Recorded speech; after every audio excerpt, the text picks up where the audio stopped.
What up? What up, my guys? Welcome to another show, man. It's NBA Talk with Jay Money and the Shark. We got our guy here, and he has the Grizzlies hat on. We got the glasses on. The sun is out. You see what I'm saying? At Sharks and Sports on Twitter. What's up with you, Shark? Everything cool with you, my brother?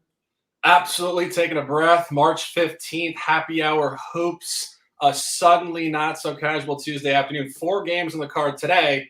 A lot of access points. Didn't think we'd have a lot to look at. Went into detail.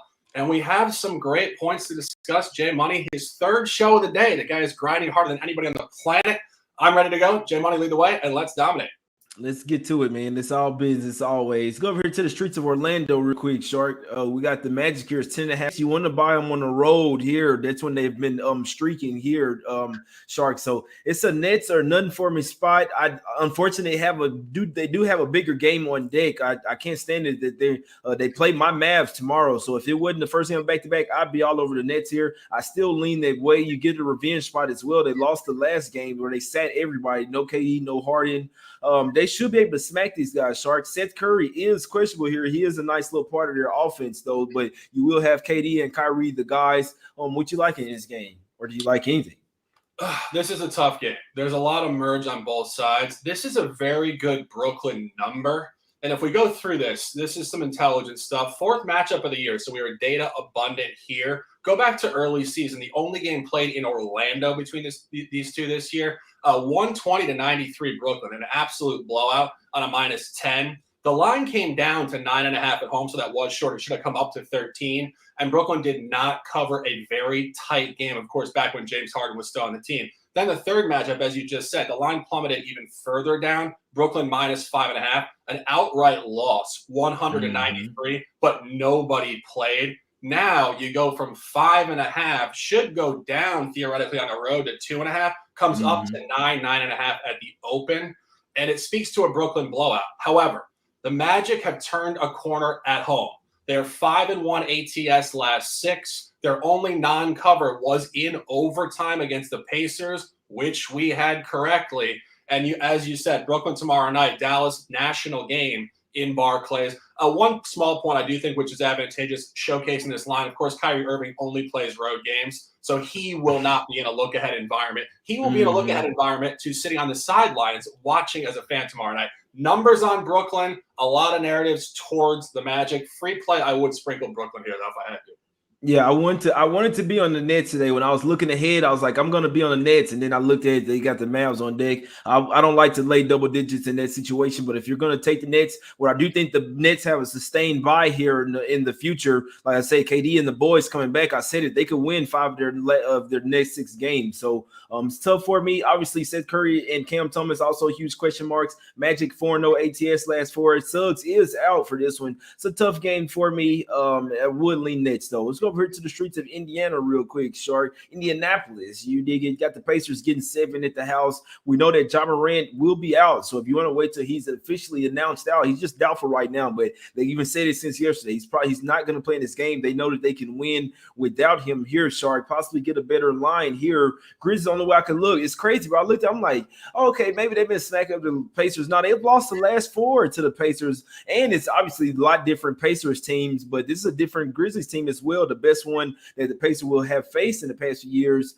What we like in here, Shark? You have the hat on. Let them know.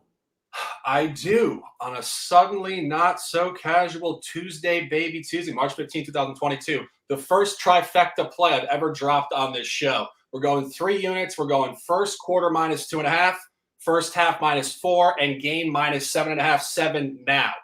A lot to look at. As Jay said, the Grizzlies have lost 4 in a row to the Pacers. They've also lost 7 out of 8. Go back to last year. Line functionality should tell a story here. Memphis was laying 3.5 points at home last year and did lose 131-125. Now they come back here on the road where it should be a pick 'em. They open at 7.5. And I think the books have integrated into this. Ja Morant's questionable status now doubtful. He will not play tonight. And that is a key point on this game. The Memphis Grizzlies play fantastic team basketball when Ja Morant is not in the lineup. They are 12-2 straight up, 11-3 ATS, and they demolished the East specifically. Go back to early season when this first started. When Ja Morant went out, they played a game at the Raptors. I had the Raptors incorrectly that day. Memphis went in there and hammered them in the first quarter, hammered them in the first half, and hammered them in the game. They were 4-0 their first 4 road games. trifecta cover without Ja Morant, and they have sustained it throughout the entire season. In more recent history, they are 4-0 first quarter and ATS, off a prior road non-cover. They do come in here off a non-cover. Of course, we had that last game. They melted the shit out of it. Indiana comes home here off of a road cover. Indiana does not function well coming back off a road spot. All boxes checked. Memphis should come in here tonight and absolutely demolish these guys by 20 points plus.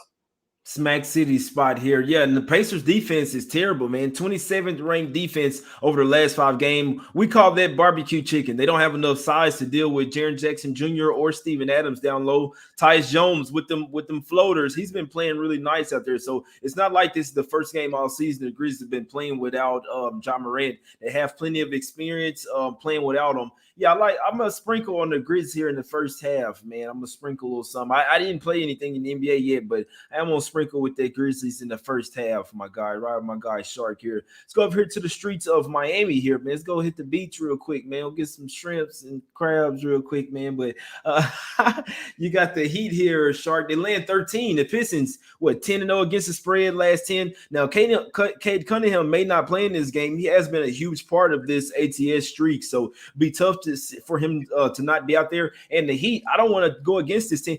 This is one of the best teams in the league, guys. Don't be a bit surprised to see the Heat come out of the East near being in the Eastern Conference Finals and the NBA Finals. This team off a loss, Shark. They hate losing at the house as well. 6 straight home game. I don't want to fade them here, so it's a tough game. You like some here? Yeah, this is tough. I believe the Pistons are now 11-0 ATS last 11 off that last cover. We've been playing this efficiently and we've been playing it consistently. But of course, all good things come to an end. And of course, I always talk about this being late to the party. If you're jumping on the Pistons now, you're definitely late to the party. I think this team is going to be fairly capped at some point. You saw the last couple of covers. They were 1-bucket covers late in the fourth quarter.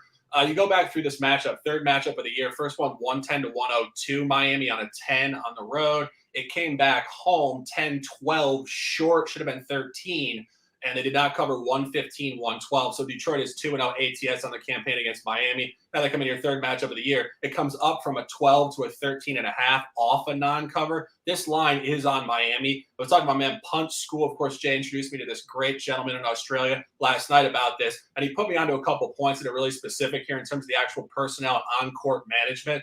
The Detroit Pistons love to get off on dribble drive kicks to the perimeter, particularly wing threes. A lot of teams do not defend that well. Of course, think about the internal basketball core. To really get out there on the edge takes a lot of effort and focus. Miami is the #1 team in the league on closeouts to wing three-pointers. And I think tonight, a really sharp look here, also having talked to my man, Ronald Kabangers will bang.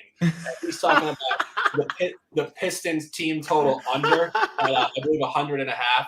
And I think the sharpest look here tonight is probably the team total under on the Pistons. I think the Pistons are going to be held in check by this Miami Game 7 style defense. Miami plays better defense than almost any team in the league. It is their bread and butter. They're well coached. They're professional. And I think the team total under is the best look. Ronald Kabang, I see you in the chat. My man. Hey, he in there too. Hey, I can't wait to chill with Ronald, man. That's my guy, man. Cool guy there, man. That was nice. He said Kabang bangers. That was funny right there. But yeah, that's a nice look there. I definitely see the Heat bringing the defense here. Pistons team total under. Definitely if Cade's out, that's for damn sure. I'll definitely be right with my guy Ronald on that one. Last game up, man. Let's go over here. Seafood real quick, man.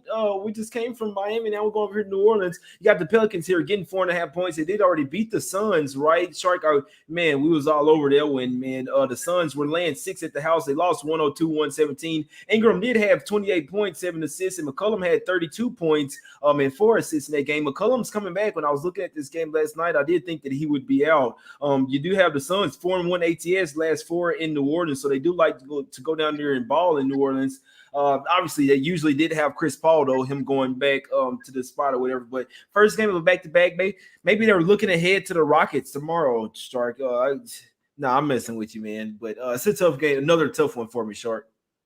Yeah, this is definitely tough. Obviously, you get the Phoenix revenge game, which you had correctly, 117-102 in Phoenix.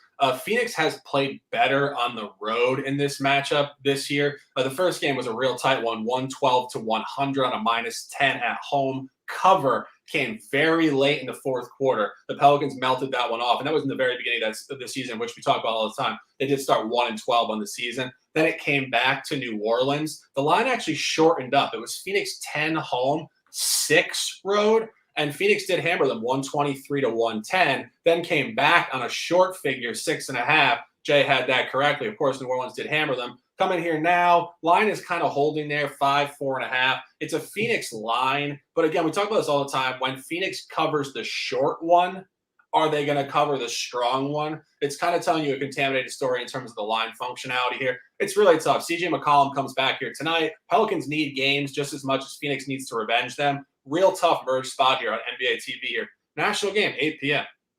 Yeah, really nice game to watch. You may see a little bit more defense than we. I know it's a really high total. The Suns, how lately they've been wanting to win with defense, and you know what? I've been watching Cameron Payne. He likes to slow things down. Chris Paul likes to kind of push it up, get some guys, get some looks. Campaign really doesn't. He doesn't really care for the fast break. He's slowing it down. Let's get into running some plays, some real set plays. The Pelicans, they're going to have to do it with defense as well. Now, the under would have been obviously better with McCollum out, but Herb Jones, a top-level defender out there, man.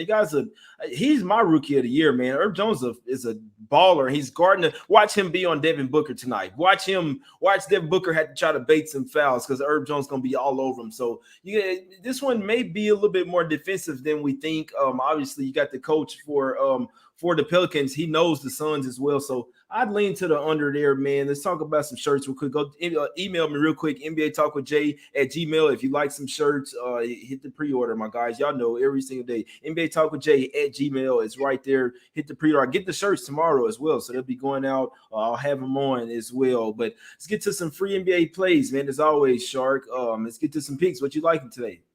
Yeah, 3 top plays, 1 game, 9 words of lifestyle, Ron. We got out of the water.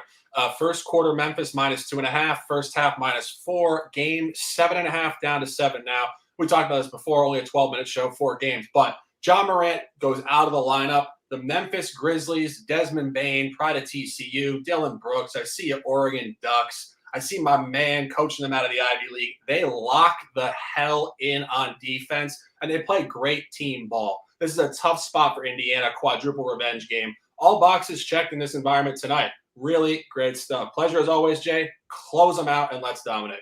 It's always a pleasure. 555 people watching live, man. Hit the like button and subscribe. We appreciate the hell out of y'all. Hit me up for the shirts if you like, man. I'm a sprinkle some. It's not a heavy day for me. I'll be honest. Better looks for me tomorrow in the NBA. A small day for me. I'm gonna sprinkle something on Grizzlies first half, guys. I'll be honest with you. So nothing heavy for me today, not even full unit, but I still see that coming through. I see Shark going 3-0, my guys, with that trifecta spot there. So hey, let's get some cash with the Grizzlies.